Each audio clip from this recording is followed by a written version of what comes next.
Hi guys, Dane here, and today I'm going to be doing a quick review of Frank Herbert's Dune, the graphic novel, book 1, adapted by Brian Herbert and Kevin J. Anderson, illustrated by Raul Allen and Patricia Martin. So this is the first part of a graphic novel trilogy based on the original Dune book by Frank Herbert. I don't have a huge amount of tabs, but I'm going to go through and check them out, but before we do that, I'm going to read you the blurb. So, Dane reads...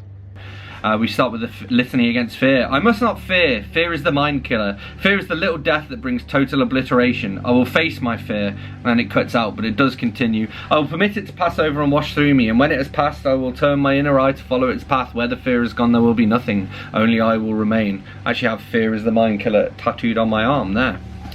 Anyway. Dune, Frank Herbert's epic science fiction masterpiece, set in the far future amid a sprawling feudal interstellar society, tells the story of Paul Atreides as he and his family accept control of the desert planet Arrakis, the only source of the most important and valuable substance in the cosmos. Originally published in 1965 and now faithfully adapted as a graphic novel by New York Times best-selling authors Brian Herbert, son of Frank Herbert, and Kevin J. Anderson, Dune explores the complex multi-layered interaction of politics, religion, ecology, technology, and human emotion as the forces of the Empire confront each other for control of Arrakis.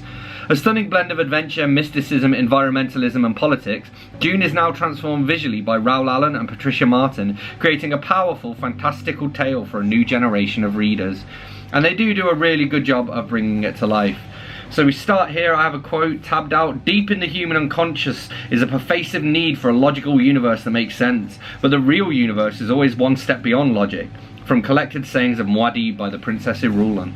And they did a really good job of like faithfully recreating bits of the dialogue, and as you can see the illustrations are very cool as well. So Gurney Halleck's training Paul and he's trying to get him to fight.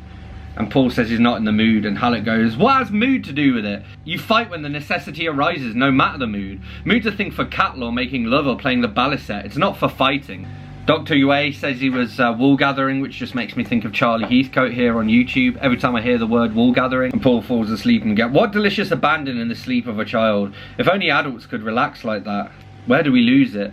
And there are a bunch of palm trees out there on Arrakis, and a palm equals 5 men. In terms of the water that it needs to survive. And I always love the way that Dune investigates the way that the Fremen culture looks at water. And so here we get Duke Leto is being fitted with a still suit, and we get an explanation of how it all works. It's a high efficiency filter and heat exchange system. The skin contact layer is porous, perspiration passes through it having cooled the body.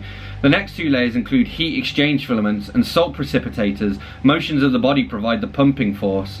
Leto says efficient and convenient, good engineering. Reclaimed water circulates the catch pocket, from which you draw it through this tube in the clip at your neck. Urine and feces are processed in the thigh pads. In the open desert, you wear this filter across your face, these plugs in the nostrils. Breathe in through the mouth filter or out through the nose tube. With a Fremen suit in good order, you won't lose more than a thimbleful of moisture a day. And we get Duke Leto's iconic line, damn the spice. We can always get more spice. Because he sacrifices a spice shipment to rescue the men that were working there when it gets attacked by a worm. And that's interesting because the Harkonnens, the previous overlords of Arrakis, would never have done that. And a really interesting, again, example of how water is treated here. These are laving basins, my lord. It is the custom for guests to dip their hands in the water, splash them on the floor and dry their hands on the towels. They slop many cups of water and the sodden towels pile up.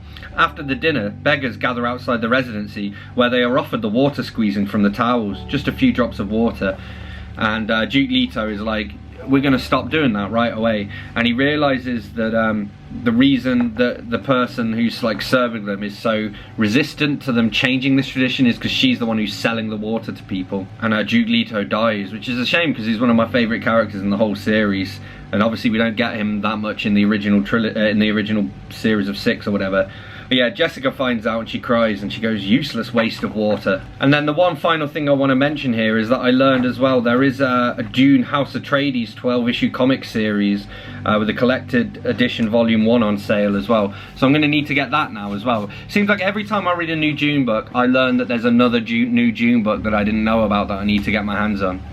But yeah, short and sweet, but Frank Herbert's Dune, the graphic novel, book 1, adapted by Brian Herbert and Kevin J. Anderson and illustrated by Raul Allen and Patricia Martin. Did very much enjoy it. I gave it a strong 4 out of 5.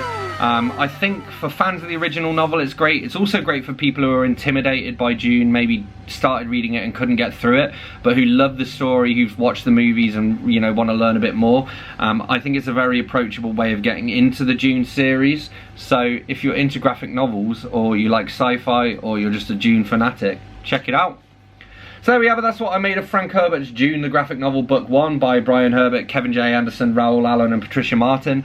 As always, don't forget to let me know in the comments what you thought if you've read this book. Hit that like button if you've enjoyed this video, hit that subscribe button for more, and I will see you soon for another bookish video. Thanks a lot, bye bye.